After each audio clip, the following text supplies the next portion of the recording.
Hello बच्चों, आइए प्रश्न देखते हैं। स्तंभ 1 को स्तंभ 2 से मिलान कीजिए तथा उचित विकल्प को चिन्हित कीजिए। स्तंभ 1 में हमें कुछ अभिक्रियाएं दी गई है। पहली है फिनोल की अभिक्रिया CH Cl3 के साथ निर्जल AlCl3 की उपस्थिति में CH2 माध्यम में करवाने पर पैराक्रिसोल व ऑर्थोक्रिसोल प्राप्त होता है। अभिक्रिया 2, फिनोल की अभिक्रिया CHCl3 जलीय NaOH की उपस्थिति में सैलिसिल्डिहाइड का निर्माण। विकल्प सी में तीसरी अभिक्रिया में फिनोल की अभिक्रिया सोडियम हाइड्रोक्साइड व CO2 के साथ अम्लीय माध्यम में सैलिसिलिक अम्ल का निर्माण। अभिक्रिया 4 में फिनोल सैलिसिलिक अम्ल की अभिक्रिया सोडियम हाइड्रोक्साइड व CaO के साथ करवाने से फिनोल का निर्माण। स्तंभ 2 में अभिक्रियाओं के नाम दिए गए हैं। डी कार्बोक्सीकरण, फ्रीडल क्राफ्ट अभिक्रिया, राइमर्टिमान अभिक्रिया एवं कोल्बे अभिक्रिया। हमें दी गई अभिक्रियाओं को उनके नाम से सुमेलित करना है और सही विकल्प का चयन करना है। तो मुख्य अवधारणा पहली अभिक्रिया हमें दी गई है डी कार्बोक्सीकरण। डी कार्बोक्सीकरण अभिक्रिया में COOH समूह का निष्कासन होता है, अर्थात COOH समूह का निकलना। जब सैलिसिलिक अम्ल की अभिक्रिया फिनोल के ऑर्थो स्थिति पर COOH समूह जुड़ा होता है, जब इसकी अभिक्रिया NaOH व CaO के साथ करवाई जाती है, गर्म करने पर पहले फिनोल COONA का निर्माण होता है, तत्पश्चात COO समूह निष्कासित होता है और ऑक्सीजन के साथ सोडियम आयन NaOH की उपस्थिति में CaO के साथ अभिक्रिया होने से COOH समूह निकलता है और Na2CO3 प्लस जल का निर्माण होता है और H प्लस आयन जुड़ करके फिनोल का निर्माण करते हैं। फिनोल का निर्माण इस प्रकार डी कार्बोक्सीकरण अभिक्रिया में फिनोल के ऑर्थो स्थिति पर COOH समूह है, जिसे सैलिसिलिक अम्ल कहते हैं, NaOH CaO के साथ अभिक्रिया करवाई जाती है तो Na2CO3 व H2O बाहर निकलते हैं और संगत फिनोल का निर्माण होता है। दूसरी अभिक्रिया हमें दी गई है फ्रीडल क्राफ्ट अभिक्रिया। तो फ्रीडल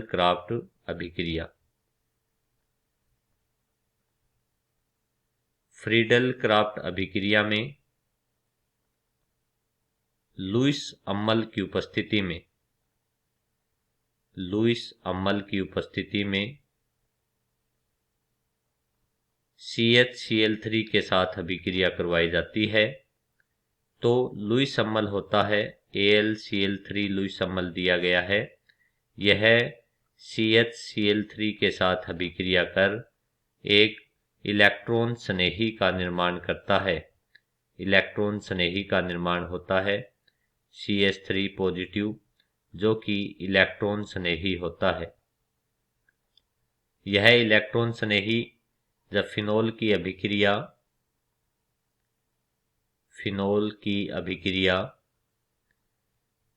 लुईस अम्ल AlCl3 निर्जल AlCl3 की उपस्थिति में CHCl3 के साथ CH2 माध्यम में करवाई जाती है तो CHCl3 से निर्मित CH3 पॉजिटिव इलेक्ट्रॉन स्नेही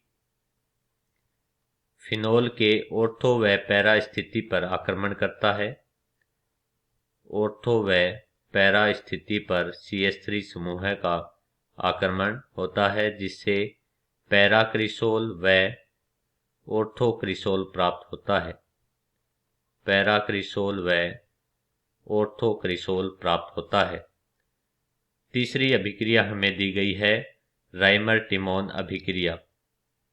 राइमर टिमान अभिक्रिया। तो राइमर टिमान अभिक्रिया में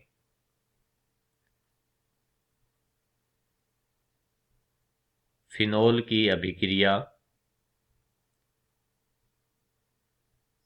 CHCl3 के साथ करवाई जाती है। फिनोल की अभिक्रिया CHCl3 के साथ NaOH की उपस्थिति में करवाई जाती है। तो CHCl3 से क्षारीय माध्यम में CCl3 कारब एनायन का निर्माण होता है। यहाँ से क्लोरीन परमाणु के निकलने से CCl2 Cl एक कार्बिन का निर्माण होता है। कार्बिन का निर्माण होता है जो कि इलेक्ट्रॉन स्नेही के रूप में व्यवहार करता है। अब जब फिनोल की अभिक्रिया CHCl3 NaOH के साथ करवाई जाती है तो क्षारीय माध्यम में फिनोल से फिनोक्साइड आयन निर्मित होता है। क्षारीय माध्यम में फिनोल से फिनोक्साइड आयन निर्मित होता है। इस फिनोक्साइड आयन के अनुनाद में भाग लेने से कार्बन ऑक्सीजन पर द्विआबंध ऑक्सीजन पॉजिटिव बंध के इलेक्ट्रॉन यहाँ पर ऑर्थो स्थिति पर ऋणावेश होता है, जिससे कार्बिन जो एक इलेक्ट्रॉन स्नेही होती है वो ऑर्थो स्थिति पर जुड़ जाती है। परिणाम स्वरूप C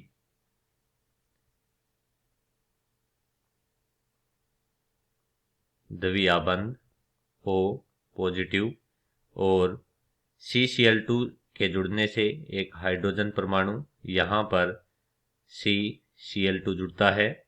अब क्षारीय माध्यम की वजह से हाइड्रोक्साइड आयन जुड़ने से जल की उपस्थिति में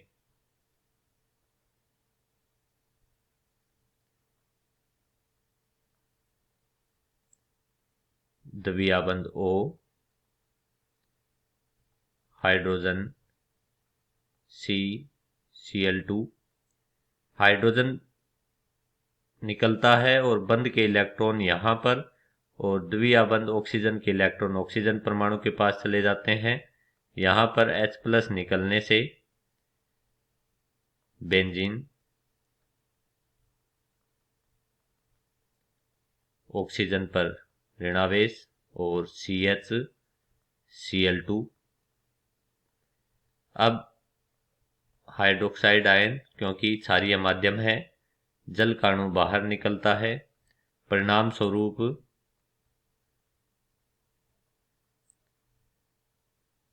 बेंजीन रिंग के ऑर्थो स्थिति पर CHO समूह निर्मित होता है। जब HCl के साथ अभिक्रिया होती है H+ की उपस्थिति में तो ऑक्सीजन के साथ हाइड्रोजन परमाणु अर्थात फिनोल के ऑर्थो स्थिति पर CHO समूह जुड़ जाता है, जिसे सैलिसिल्डिहाइड कहते हैं। सैलिसिल्डिहाइड।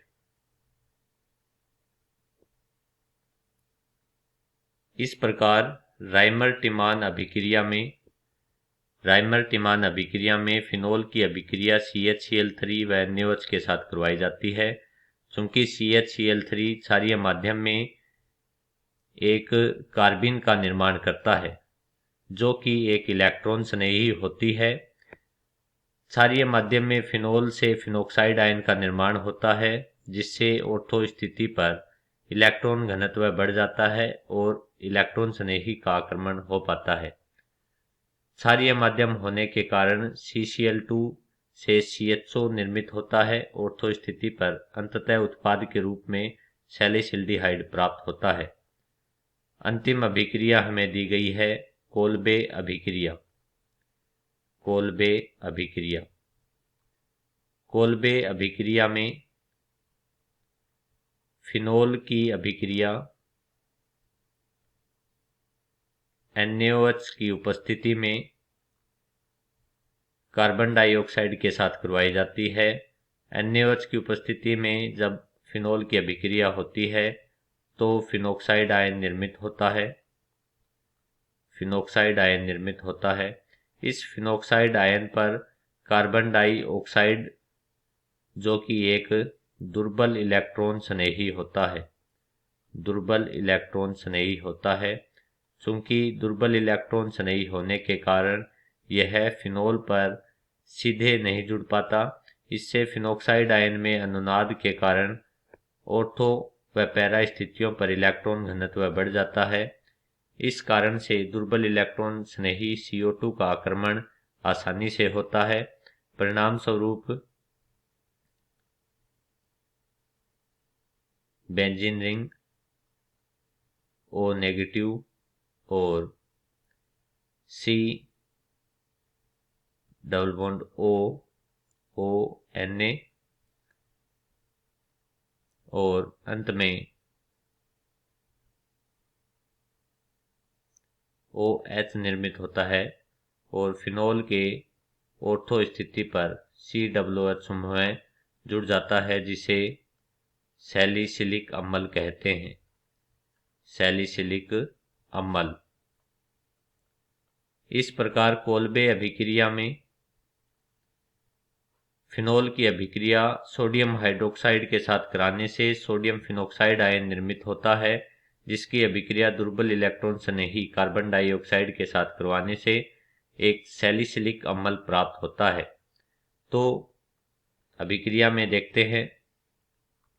पहली अभिक्रिया फिनोल की अभिक्रिया CHCl3 निर्जल AlCl3 अर्थात लुईस अम्ल की उपस्थिति में जब अभिक्रिया करवाई जाती है तो इस अभिक्रिया को कहते हैं फ्रीडल क्राफ्ट अभिक्रिया, जिससे ऑर्थोक्रिसोल व पैराक्रिसोल प्राप्त होते हैं। तो A का सम्मेलन होगा 2 के साथ। दूसरी अभिक्रिया फिनोल की अभिक्रिया CHCl3 व जलीय NaOH के साथ, जिसमें कार्बिन निर्माण के माध्यम से एक सैलिसिल्डिहाइड निर्मित होता है। सैलिसिल्डिहाइड। तो यह अभिक्रिया कहलाती है राइमर-टिमान अभिक्रिया। राइमर-टिमान अभिक्रिया। तो B सम्मिलित होगा 3 से। C में फिनोल की अभिक्रिया सोडियम हाइड्रोक्साइड के साथ सैलिसिलिक अम्ल का निर्माण, तो अभिक्रिया कहलाती है कोल्बे अभिक्रिया। तो C सम्मिलित होगा 4 के साथ। अंतिम अभिक्रिया सैलिसिलिक अम्ल से फिनोल का निर्माण अर्थात डी कार्बोक्सीकरण अभिक्रिया। तो D सम्मिलित होगा 1 के साथ। तो विकल्प में देखते हैं A का सम्मिलन 2 से, B का 3 से, C का 4 से, D का 1 से। तो हमारा सही विकल्प होगा B। आशा करता हूँ आपको अच्छे से समझ आया होगा। धन्यवाद।